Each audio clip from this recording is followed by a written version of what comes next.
नमस्कार, मैं भावना ठाकुर और आप देख रहे हैं कोहराम लाइव। सीएम हेमंत सोरेन ने कहा कि पानी के बिना जिंदगी की कल्पना नहीं की जा सकती। ऐसे में जल संरक्षण आज की नितांत जरूरत है। अब जल संरक्षण और ज्यादा से ज्यादा पेड़ लगाने के लिए अभियान चलाएं और दूसरों को भी इससे जोड़े, क्योंकि सामूहिक प्रयास से ही इसमें कामयाबी हासिल कर सकते हैं। मौका था जल संरक्षण और स्वच्छता के क्षेत्र में बेहतर कार्य करने वाले लोगों को सम्मानित करने का। इस क्षेत्र में विशिष्ट योगदान करने के लिए रांची के पिठोरिया पंचायत की मुखिया मुन्नी देवी, कोडरमा मरकच्चो की पार्वती देवी, अरकोचा की पूजा देवी और लक्ष्मीपुर की पार्वती देवी को नवाजा गया। बीते 4 मार्च को राष्ट्रपति द्रौपदी मुर्मू भी मुखिया मुन्नी देवी को सम्मानित कर चुकी हैं।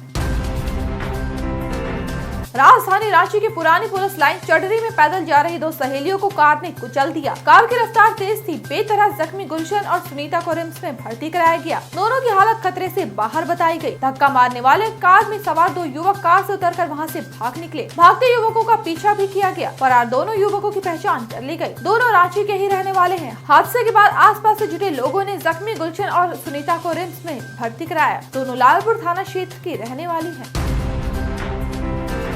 डायन बसाई के शक में एक बूढ़ी औरत को जान से मार दिया गया। मारी गई 72 साल की रत्नी देवी बुधू मुंडा की पत्नी थी। बुधू ने पुलिस को बताया कि वो और हेमा मुंडा दोनों चचेरे भाई और पड़ोसी है। हेमा का बेटा प्रकाश को लकवा की शिकायत है। प्रकाश का हाल जानने बूढ़ी रत्नी उनके घर गई थी। इल्जाम है कि प्रकाश की बहन और भाई ने रत्नी के साथ गाली गलौज किया, जादू टोना कर बीमार करने का आरोप लगा, उसे दम भर पीटा, फिर घर के बरामदे में छोड़ गए। पति बूढ़ू जब रत्नी को उठाने गया तब तक वो दम तोड़ चुकी थी। पुलिस 3 नामजद आरोपियों को कस्टडी में लेकर पूछताछ कर रही है। वहीं रत्नी देवी की डेड बॉडी को पोस्टमार्टम के लिए भेज दिया है। घटना रांची के बूढ़मू थाना क्षेत्र की है।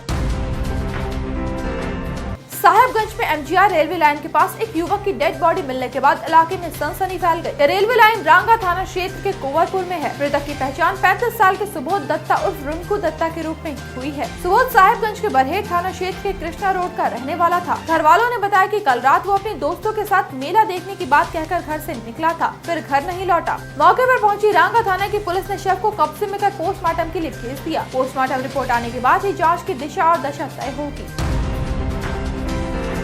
गिरिडीह के देवरी थाना क्षेत्र के कोशो गोंदोदीघी गांव एक वांछित की खोज में गई पुलिस पर बड़ा इल्जाम लगा है। इल्जाम है कि घर में घुसे पुलिस के पैर से दब जाने के कारण एक नवजात बच्चे की मौत हो गई। मृत बच्चे की मां नेहा का इल्जाम है कि उनका 4 दिन का बच्चा घर के अंदर चौकी पर सो रहा था। पुलिस के जाने के बाद जब वो कमरे में गई तो बच्चे के बदन में कोई हलचल नहीं देखी, उसका दम निकल चुका था। नेहा का कहना है कि पुलिस भोर के 3 बजे उनके ससुर भूषण पांडे की खोज में आई थी। हालांकि पुलिस की तरफ से अब तक कोई बयान नहीं आया है। मौके पर पहुंची पुलिस ने बच्चे को शव को कब्जे में कर उसे पोस्टमार्टम के लिए भेजा है। पुलिस को पोस्टमार्टम रिपोर्ट का इंतजार है।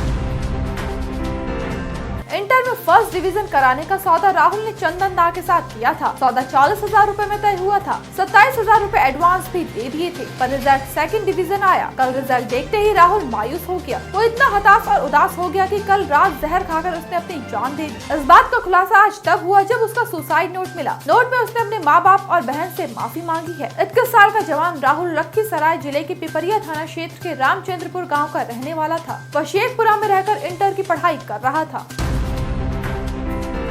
मोरम यानी लाल मिट्टी का चाल धंसने से 2 महिलाएं उसमें दब गई। दम घुटने से दोनों की मौत हो गई। इनकी पहचान 35 साल की सूरज मुनि हेमब्रम और 32 साल की मुखी हांसदा के रूप में हुई है। ये दोनों काठीगुंड थाना क्षेत्र के धूमनाही गांव की रहने वाली थी। जानकारी के मुताबिक दोनों महिलाएं मोरम लाने पाकुड़िया के बीच पहाड़िया गई थी। इसी दौरान वहां चाल धंस गई, जिसमें दबकर दोनों की मौत हो गई। मौके पर पहुंची पुलिस जाँच में जुटी है। घटना पाकुड़ के पाकुड़िया थाना क्षेत्र के बीच पहाड़ी गाँव के घूटू टोला की है।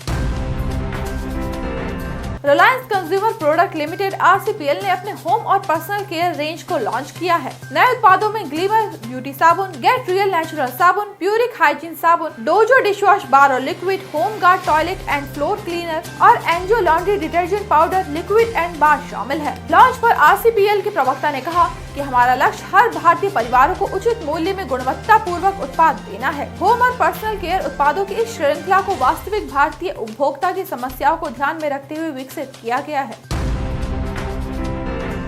मैरिटल रेप यानी पत्नी से जबरन शारीरिक संबंध बनाने को अपराध करार देने की मांग और इससे जुड़ी अन्य याचिकाओं पर सुप्रीम कोर्ट 9 मई 2023 को सुनवाई करेगा। वरिष्ठ अधिवक्ता इंदिरा जय सिंह की गुहार पर मुख्य न्यायाधीश DY चंद्रचूड़ की अध्यक्षता वाली पीठ ने मामले की सुनवाई के लिए सहमति दी, साथ ही इसे सूचीबद्ध करने का निर्देश दिया। दिल्ली हाई कोर्ट ने पिछले साल 11 मई को खंडित फैसला सुनाया था, जिसके खिलाफ शीर्ष अदालत में अपील की गई थी। इसके अलावा और कई याचिकाएं दायर की गई थी। ऐसे ही दिन भर की बड़ी खबरों के लिए जुड़े रहिए कोहरामलाइव.com के साथ।